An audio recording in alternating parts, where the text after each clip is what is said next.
कैसे हो दोस्तों। आज अपन जो है डिस्कस करने वाले हैं क्लास 8 के चैप्टर 3 जिसका नाम है एग्रीकल्चर। अगर आपने चैप्टर 1 और 2 नहीं देखा है तो आप जाके देख सकते हैं मेरे यूट्यूब चैनल पे आराम से। तो बिना किसी देरी के अपन स्टार्ट करते हैं अपना जो है ये चैप्टर। तो आपके चैप्टर की स्टार्टिंग लाइन जो ये है इसके अंदर एक नॉर्मल डिस्कशन है। इसके अंदर जो है बच्चे जा रहे हैं। गुरुप्रीत, माधव और टीना एक वॉक कर रहे हैं विलेज के अंदर और वो एक फार्मर को देखते हैं जो कि अपनी लैंड के अंदर खुदाई कर रहा था या खेती कर रहा था, काफ़ी ज़्यादा मेहनत कर रहा था। फार्मर उसको बोलता है कि वो क्या उगा रहा है, वीट उगा रहा है और he had just added manure to the soil to make it fertile. और वो है जो मिट्टी के अंदर है, जो लैंड है उसके अंदर मैन्योर ऐड कर रहा है मिट्टी की फर्टिलिटी जो है इंक्रीज करने के लिए। He told the childrens that the wheat would fetch a good price in the mandi where it would be taken to factories to make bread and biscuit from flour। ठीक है। वैसे बोलता है कि ये जो वीट है वो उसे काफ़ी अच्छे दाम में मंडी के अंदर जो है वो सेल कर देगा और वो मंडी से जो कहाँ लेके जाएगा, फैक्ट्रीज के अंदर। फैक्ट्री से उसे ब्रेड बनेगी और बिस्किट्स बनेंगे। इसको ऐसे बोल। ठीक है। यहाँ पे काफ़ी इंपॉर्टेंट एक डिस्कशन चलने को देखने को मिल रहा है। ये देखिए दिस ये देखिए this transformation from plants to finish products in वो three types of economic activities. These are primary secondary tertiary activities. ये बोल रहे हैं कि जो ट्रांसफॉर्मेशन है एक प्लांट से एक फिनिश्ड प्रोडक्ट तक, जो व्हीट है उससे बिस्किट या ब्रेड तक, उसके अंदर तीन इकोनॉमिक एक्टिविटीज इन्वॉल्व होती है। तीन एक्टिविटीज इन्वॉल्व होती है। वो कौन सी है? प्राइमरी है, सेकेंडरी और टर्सरी एक्टिविटीज हैं। अब इसके अंदर प्राइमरी एक्टिविटीज के बारे में इसने बता रखा है। देखिए प्राइमरी एक्टिविटीज क्या है। Primary activities include all those connected from extraction and production of natural resources। क्या है? एक्सट्रैक्शन और प्रोडक्शन, किसी चीज़ को निकालना और किसी चीज़ को उत्पादित करना, उसको ही प्राइमरी एक्टिविटीज़ बोलते हैं। जैसे उत्पादन करने से क्या है, अपन ने जो वीट के प्लांट से क्या निकाला है, वीट निकाला है। बाजरे के प्लांट से बाजरा, सीड्स से है जो पल्सेज होती है उससे पल्सेज निकाली है। ठीक है। एक्सट्रैक्शन, माइनिंग करके अपन ने आयरन ओर निकाल लिया तो अपन ने क्या कर लिया है, माइनिंग करके एक्सट्रैक्शन, उसको क्या बोलते हैं अपन? प्राइमरी एक्टिविटीज बोलते हैं। अब देखिए agriculture, fishing, gathering are a good example. तीन एग्जांपल दे दिए, एक तो एग्रीकल्चर दे दिया, एक फिशिंग दे दिया और एक गैदरिंग दे दिया। ठीक है। देखिए secondary activities are connected with the processing and of these resources. जो प्राइमरी रिसोर्सेज हैं, जो प्राइमरी एक्टिविटीज अपने को मिल रही है, उसी के प्रोसेसिंग को अपन क्या बोलते हैं? Secondary activities. Manufacturing of steel, baking of bread and weaving of cloth are the example of this activity. ठीक है। स्टील की मेकिंग, जो ब्रेड है उसको पकाना और जो क्लॉथ है उसको सिलना, उसको अपन क्या बोलते हैं? सेकेंडरी एक्टिविटीज बोलते हैं। अब जैसे tertiary activities provide support to primary and secondary sectors through services, transport, trade, banking, insurance and advertising are the example of tertiary activities. Tertiary activities क्या है? जैसे वीट है, वीट किसान ने उगा लिया है। अब उस वीट को लेने के लिए ट्रांसपोर्टेशन की जरूरत पड़ेगी। अब वो ट्रांसपोर्टेशन जैसे कुछ भी हो सकता है, ट्रक भी हो सकता है, ऑटो भी हो सकता है, कोई भी हो सकता है। वो ट्रक जो है, जो वीट है जो किसान ने उगाया उसको कहाँ लेके जाएगा? उसको फैक्ट्री के अंदर लेके जाएगा और फैक्ट्री से वो क्या बन जाएगा? एक फिनिश गुड में बन जाएगा, ब्रेड बन जाएगा, बिस्किट बन जाएगा और फिर उसको क्या है, कहाँ पे लेके जाएगा? मार्केट के अंदर लेके जाएगा। इस प्रोसेस के अंदर या वीट से फैक्ट्री को, वीट को फैक्ट्री लेके गया, फैक्ट्री से फिनिश प्रोडक्ट को कहाँ लेके गया? मार्केट के। इस प्रोसेस को क्या बोलते हैं? ट्रेसिव एक्टिविटीज के प्रोसेस के अंदर इसको काउंट करते हैं। ठीक है। अब आ जाते हैं यहाँ पे। अभी तो agriculture is a primary activity. Agriculture क्या है? एक प्राइमरी एक्टिविटी है। It includes growing of crops, fruits, vegetables, flowers and rearing of life stock. इसके अंदर क्या इंक्लूड करते हैं? खेती बाड़ी, फ्रूट्स का उगना, वेजिटेबल्स, फ्लावर्स का और रियरिंग ऑफ लाइवलिक स्टॉक्स। ठीक है। In the world 50% of the persons are engaged in agriculture activities. World के अंदर 50% यानी कि हाफ पॉपुलेशन किसके अंदर इंक्लूडेड है? एग्रीकल्चर के अंदर इंक्लूडेड है। About 2/3 of the Indian population is still dependent upon the population. India की 2/3 पॉपुलेशन किसके ऊपर डिपेंडेंट है? एग्रीकल्चर के ऊपर डिपेंडेंट है। Favourable topography of soil and climate are vital for agriculture activities. Agriculture activities के लिए एक तो टोपोग्राफी और एक क्लाइमेट काफी इंपॉर्टेंट है। The land on which the crops are grown is known as arable land. Arable land क्या है? The land on which crops are grown, वो लैंड जहाँ पे क्रॉप्स उगाई जा सकती है उसको अपन एरिएबल लैंड बोल सकते हैं। In the map you can see that agriculture activities is concentrated in those regions of the world where suitable factors of growing of crops exists. ये देखिए यहाँ पे जो भी ग्रीन ग्रीन है ना, जो भी ग्रीन ग्रीन है, ये जैसे ये ग्रीन है, ये ग्रीन है, यहाँ थोड़ा बहुत ग्रीन है, ये ग्रीन है, ये ग्रीन, ये एरिएबल लैंड है। यहाँ पे जो है खेती वेती हो सकती है। इसको समझते हैं थोड़ा सा। ये देखिए, एग्रीकल्चर यानी एग्रीकल्चर, एग्रीकल्चर क्या है? Agriculture the science and art of cultivation on the soil, rising of crops, rearing live stock is called farming. कौन किस साइंस? वह साइंस और क्या है? आर्ट। एग्रीकल्चर क्या है? एक साइंस है और एक आर्ट है। इसके अंदर अपन क्या करते हैं? कल्टीवेशन करते हैं। किसके ऊपर? सोइल के ऊपर। क्रॉप्स को उगाते हैं, लिवली स्टॉक को रियर करते हैं। ठीक है। दूसरा जो आपका आ जाएगा वो आ जाएगा सीरीकल्चर। सीरीकल्चर, अब सीरीकल्चर क्या है? Commercial rearing of silk worms, it may be supplement to the income of the farmer. Silk worm को रियर करना, जिससे अपने को क्या मिलता है? सिल्क बनता है, जिससे कपड़े बनते हैं, उसको अपन बोलते हैं सीरीकल्चर। ठीक है। तीसरा अपना आ जाता है विटीकल्चर। और विटीकल्चर, विटीकल्चर क्या है? अंगूरों की खेती को क्या बोलते हैं? अपन विटीकल्चर बोलते हैं। और कहता है पिसीकल्चर। पिसीकल्चर क्या है? Breeding of fish, specially constructed tanks and Pond's.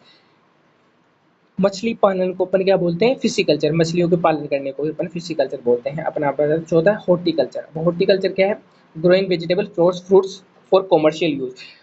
Vegetables और फ्लोर्स और फ्रूट्स को उगाना किसके लिए? बेचने के लिए, कमर्शियल यूज के लिए, उसको अपन बोलते हैं हॉर्टिकल्चर। कहा जाता है फार्म सिस्टम। क्या है वे? Farm system. एग्रीकल्चर और farming can be looked at as a system. Agriculture और फार्मिंग कैसा है? एक तरीके का सिस्टम है। द इंपॉर्टेंट इनपुट्स आर क्या है? इंपॉर्टेंट इनपुट्स क्या है फार्मिंग और एग्रीकल्चर के लिए? एक तो सीड्स है, फर्टिलाइजर्स है, मशीन्स भी है, और एक होता है लेबर। क्या है? चार चीजें हैं। एक तो सीड्स आपको चाहिए, फर्टिलाइजर्स आपको चाहिए, मशीनरी आपको चाहिए, और चाहिए आपको लेबर। ठीक है। ये देखिए लेबर आ गया। Some of the operation includes are ploughing, sowing, irrigation, weeding and harvesting. Agriculture के लिए बिल्कुल प्लग करना आपको जरूरी है, सीड्स को उगाना जरूरी है, इरिगेशन टाइम टू टाइम करना जरूरी है, फालतू के जो पेड़ उग जाते हैं उसको काटना जरूरी है, और हार्वेस्ट करना लास्ट के अंदर जब आपकी फसल बुरी तरीके से पक जाती है उसको हार्वेस्ट करना, ये भी एग्रीकल्चर के अंदर काफी इंपॉर्टेंट है। The outputs from the system includes crops, wool, dairy, poultry products. अपने को इससे क्या क्या मिलता है जिसको जोड़ा जाता है। ठीक है। टाइप्स ऑफ फार्मिंग, अभी चलो टाइप्स ऑफ फार्मिंग बताइए। Farming practice in various types of the across the world. Farming जो है विश्व में अलग अलग जगह पे अलग अलग तरीके से की जाती है, depending upon the geographical condition. Geographical condition, demand of produce, labour और लेवल ऑफ टेक्नोलॉजी से फार्मिंग को किस तरीके से अपने डिवाइड किया है? दो टाइप्स में अपने को डिवाइड किया है। एक तो सबस्टेंसिव कमर्शियल फार्मिंग, एक तो सबस्टेंसिव फार्मिंग सॉरी है ना, और एक दूसरी है कमर्शियल फार्मिंग। अपने दो टाइप्स में डिवाइड किया है इसको, सबस्टेंसिव फार्मिंग और कमर्शियल फार्मिंग। ठीक है। अब अपन देखते हैं सबस्टेंसिव फार्मिंग के बारे में। This type of farming is practises to meet the needs of the farmers family. ये किस लिए होती है? फार्मर की फैमिली की नीड्स पूरी करने के लिए। भाई फार्मर इसी वजह से खेती करेगा कि वो जो मेरी फैमिली की जो है नीड्स को फुलफिल कर सके, इसी वजह से वो इस खेती को करता है। ठीक है। Traditionally low level of technology and household labour are use to produce on small output.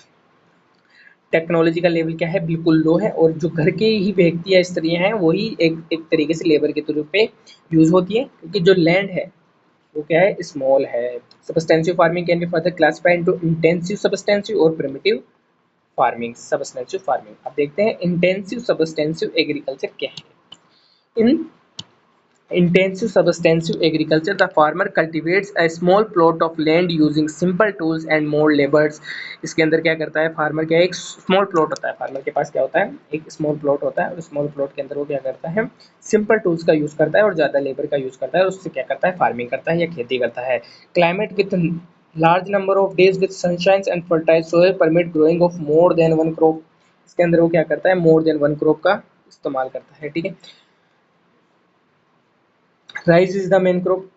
Intensive subsistence farming की मेन क्रॉप क्या है? राइस है। अदर क्रॉप्स कौन कौन सी है? वीट है, मेज है, पल्सेस है, और ऑयल सीड्स है। Intensive subsistence agriculture is prevalent in the thickly populated area of monsoon region of south, south east and east Asia. कहाँ पे ये ज्यादा प्रैक्टिस होती है? जहाँ पे ज्यादा पॉपुलेशन हो। कहाँ पे? मानसून रीजन किसके? South, south east and east Asia. समझिए आप। अब आ जाता है आपको primitive subsistence farming including system cultivation and nomadic herding. इसको क्या बोलते हैं? प्रिमिटिव सबस्टेंसिव एग्रीकल्चर क्या है? Shifting cultivation. शिफ्टिंग कल्टीवेशन क्या होता है? जैसे एक प्लॉट है लैंड का, यहाँ पे 4 साल तक खेती करी, लेकिन अब इसकी जो फर्टिलिटी है वो डाउन हो चुकी है, तो वो क्या करेगा? दूसरी जगह पे शिफ्ट हो जाएगा। उसको अपन क्या बोलते हैं? शिफ्टिंग कल्टीवेशन बोलते हैं। अब देखिए शिफ्टिंग कल्टीवेशन क्या है। Shifting cultivation is practice in the thickly forested area of Amazon basin tropical Africa, parts of south east Asia and north east India. North east India यानी असम, अरुणाचल प्रदेश, मिजोरम, मणिपुर, ये वाला एरिया नॉर्थ ईस्ट इंडिया हो जाता है। ये कहाँ पे प्रैक्टिस होता है? जहाँ पे फॉरेस्ट काफी ज्यादा हो, थिकली फॉरेस्ट हो और बारिश भी ज़्यादा हो जाए। भाई थिकली फॉरेस्ट कब होंगे? जब बारिश ज़्यादा हो, वहीं पे ज़्यादा प्रैक्टिस होते हैं। These are the areas of the heavy rainfall, जहाँ पे हैवी रेनफॉल हो, जहाँ पे जो वेजिटेशन है वो वापस जल्दी से उग जाए, जैसे अपन ने काटी और वो काफ़ी जल्दी से स्पीडली उग जाए, ठीक है, वहाँ पे ज़्यादा प्रैक्टिस होती है। A plot of land is cleared by feeling felling the trees and burning them. जैसे एक जो लैंड प्लॉट है उसको जो कैसे क्लियर किया जाता है? पेड़ों को काट के और उन पेड़ों को जला दिया जाता है। जो एसेस होती है, जो पेड़ की जो धूल होती है, जो राख होती है, वो मिट्टी में मिल जाती है और मिट्टी की फर्टिलिटी इंक्रीज कर देती है, ठीक है। The acids are then mixed with the soils and crops like, अब देखो फिर जो फर्टिलिटी इंक्रीज हो जाती है, वहाँ पे क्या क्या उगाया जाता है? मेज उगाया जाता है, याम उगाया जाता है, पोटैटोज उगाए जाते हैं और कवावास उगाए जाते हैं। After the soil loses fertility, the soil जो अपने फर्टिलिटी को लूज कर देती है, the land is abandoned and the cultivator moves to a new plot. Cultivator क्या कर जाता है? नए प्लॉट की तरफ मूव कर जाता है। Shifting cultivation is also known as slash and burn agriculture. Shifting cultivation को अपन क्या बोलते हैं? स्लैश एंड बर्न एग्रीकल्चर भी बोलते हैं, काफी इंपॉर्टेंट है। अब अपने आ जाता है second, nomadic herding. Nomadic herding क्या है? It is practice in the semi arid and arid regions of Sahara, central Asia and some parts of India like Rajasthan and Jammu and Kashmir. ये कहाँ पे प्रैक्टिस होता है? कहाँ पे प्रैक्टिस होता है? सेमी अराइड और अराइड एरियाज कहाँ की? Sahara, central Asia, some parts of India, Rajasthan और जम्मू एंड कश्मीर, ठीक है। In this type of farming herdsman move from one place to second place with their animals from for fodder and water. इसके अंदर क्या करता है? जो हर्ड्समैन है, जैसे ये राजस्थान की पिक्चर है, यहाँ पे जो कैमल्स हैं, या ये हर्डमैन हो गया इनका, ये हर्डमैन हो गया, ठीक है। हर्डमैन होते हैं, ये एक प्लेस से दूसरे प्लेस में जाते हैं, किसके सर्च में? एक तो चारे के सर्च में और एक पानी के सर्च में। अलोंग विद डिफाइंड रूट्स, इनका जो रूट होता है वो डिफाइंड रहता है कि ऐसे ऐसे जाना है, ठीक है। This types of movement raises in response of to climate constructions and terrain. ये किसकी वजह से होता है? क्लाइमेट चेंज की वजह से होता है भाई। बारिश के अंदर अलग क्लाइमेट है, सर्दी में अलग क्लाइमेट है, गर्मी में अलग क्लाइमेट। इसके तो ये अपने जो रूट है वो डिफाइन करते हैं, एक जगह से दूसरी जगह जाते हैं। Sheep, camel, yak and goats are the major commonly reared. ये जो एनिमल्स है वो ज़्यादातर इसी एनिमल्स को रियर्ड करते हैं। They provide milk, meat, wool, hides and other products to the herds and her family. क्योंकि ये जो एनिमल्स है ये काफ़ी हुज अमाउंट में ये प्रोड्यूस जो है हर्ट्समैन को और हर्ट्समैन की फैमिली को दे देते हैं, ठीक है। अब आ जाते हैं अपने कमर्शियल फार्मिंग। अब कमर्शियल फार्मिंग का मतलब आप समझ गए होंगे। कमर्शियल फार्मिंग यानी जिससे अपने को पैसा मिले, जिससे कॉमर्स हो, जिससे कॉमर्स, उसको कमर्शियल फार्मिंग बोलते हैं। In commercial farming crops are grown and animals are reared for sale in market. कुछ सेल इन मार्केट यानी पैसे से रिलेटेड है। The area large, the area cultivated and amount of capital is use in large. जो commercial farming करने के लिए area कितना चाहिए? वो ज़्यादा चाहिए, और कैपिटल जो पैसा लगाना होता है वो भी काफ़ी ज़्यादा लगाया जाता है, ठीक है। Most of the work is done by machines. ज़्यादा काम है वो किसके द्वारा किया जाता है? मशीन्स के द्वारा किया जाता है। Commercial farming includes commercial grain farming, commercial grain farming, mixed farming और प्लांटेशन एग्रीकल्चर को ही इंक्लूड किया जाता है इसके अंदर। अब देखते हैं in commercial grain farming. Commercial grain farming क्या है? In commercial grain farming crops are grown for commercial purpose. Crop जो है उसको कमर्शियल पर्पस के लिए उगाया जाता है, यानी मार्केट के अंदर सेल करने के लिए ही क्रॉप्स को उगाया जाता है। ऐसा नहीं है कि मैं अपनी फैमिली की जो जरूरत है उसको फुलफिल कर सकूँ, नहीं, उनको क्या करना है? ट्रेड करना है। वो मार्केट में सेल करने के लिए ही क्रॉप को उगाते हैं। जैसे व्हीट और मेज जो है एक कॉमन कॉमर्शियल फार्मिंग ग्रेन है, ठीक है। Major areas where the commercial grain farming is practice are temperate grassland of North America, Europe and Asia. भाई ये वहीं पे होती है जहाँ पे जो रेन है वो ठीक ठाक हो, ना तो ज़्यादा हो ना कम हो, तो भी होता है ट्रॉपिकल ग्रासलैंड। तो क्या है? Temperate grassland. ये वही कंडीशन होती है जहाँ पे ना तो बारिश ज़्यादा हो ना कम हो, बिल्कुल एवरेज, वहीं पे ज़्यादा प्रैक्टिस की जाती है। These areas are separately populated. ये जो एरिया होता है वो क्या होता है? यहाँ पे पॉपुलेशन काफ़ी कम होती है और लार्ज फार्म्स होते हैं जो हंड्रेड्स ऑफ हेक्टर के अंदर फैले हुए रहते हैं। Several winter restrict the growing of the season and only. और इसके अंदर अपन एक ही क्रॉप्स उगा सकते हैं सीजन के अंदर, यानी एक साल के अंदर एक ही क्रॉप उगा सकते हैं। दूसरा होता है मिक्स्ड फार्मिंग। मिक्स्ड फार्मिंग क्या है? The land is use for growing food and fodder crops and rearing animals. इसके अंदर क्या करते हैं? फूड क्रॉप्स भी उगाते हैं, चारे वाली क्रॉप को भी उगाते हैं और जानवरों को भी रखते हैं, ठीक है, समझ गए। It is practised in Europe, eastern USA, Argentina, south east Australia, New Zealand and south Africa, यहाँ पे ज़्यादा प्रैक्टिस की जाती है। थर्ड आ जाता है अपना plantation are the type of commercial farming where the single crop of tea, coffee, sugar cane, cashew, rubber, banana and cotton are grown. एक तरीके की कॉमर्शियल फार्मिंग जहाँ पे एक ही प्रकार के पेड़ उगाए जाते हैं। या तो पूरी जगह कॉफ़ी होगी, पूरी जगह टी होगी, पूरी जगह शुगर कैन ही होगा, कैशू ही होगा यानी काजू, रबर होगा, बनाना ही होगा। ऐसा नहीं है कि चारों चारों चारों पाँच उगा दी, क्योंकि इनकी क्लासिफिकेशन अलग अलग है। टी और कॉफ़ी को क्या चाहिए? ये पहाड़ों पे ज़्यादा होती है। कॉटन कहाँ पे होती है? जहाँ पे ब्लैक सॉइल हो। बनाना कहाँ पे होते हैं? कोस्टल एरियाज़ में होते हैं। रबर भी कोस्टल एरियाज़ में होते हैं। शुगर केन जहाँ पे कीचड़ ज़्यादा हो। तो ये ऐसा नहीं है कि सारे एक जगह उग सकते हैं, या मतलब एक टाइप की क्रॉप होगी वहाँ पे, ठीक है, समझ गए? एक ही टाइप की क्रॉप होगी। Large amount of labour and capital are required, ज़्यादा अमाउंट में लेबर और कैपिटल को जरूरत पड़ती है। The produce may be processed on farm itself और इन नियरली फैक्ट्रीज, या तो जो प्रोड्यूस है उसको प्रोसेस, यानी उसको जो रॉ मटेरियल अपने को मिलेगा इससे, उसको फिनिश्ड गुड के अंदर बनाने के लिए या तो वो फार्म में बन जाएगा या आसपास की फैक्ट्रीज में जाके बनेगा। द डेवलपमेंट ऑफ ट्रांसपोर्टेशन या transport network is the essential for farming. इस फार्मिंग को प्रैक्टिस करने के लिए क्या चाहिए? ट्रांसपोर्टेशन की जो व्यवस्था है वो बढ़िया होनी चाहिए। The major plantation are found in the tropical regions of world. कौन से है? रबर कहाँ पे सबसे ज़्यादा उगता है? मलेशिया में। कॉफ़ी कहाँ पे है? ब्राज़ील के अंदर। और टी श्रीलंका और इंडिया के अंदर। ये काफ़ी ज़्यादा इंपॉर्टेंट है, ठीक है, आपको देखना पड़ेगा। अब जो मेजर क्रॉप्स है वो अपन अपने नेक्स्ट वीडियो के अंदर कवर करने वाले हैं। इससे नेक्स्ट जो अपना नेक्स्ट वीडियो के अंदर कवर करने वाले हैं। अगर आपको वीडियो अच्छी लगे तो like comment share, thank you.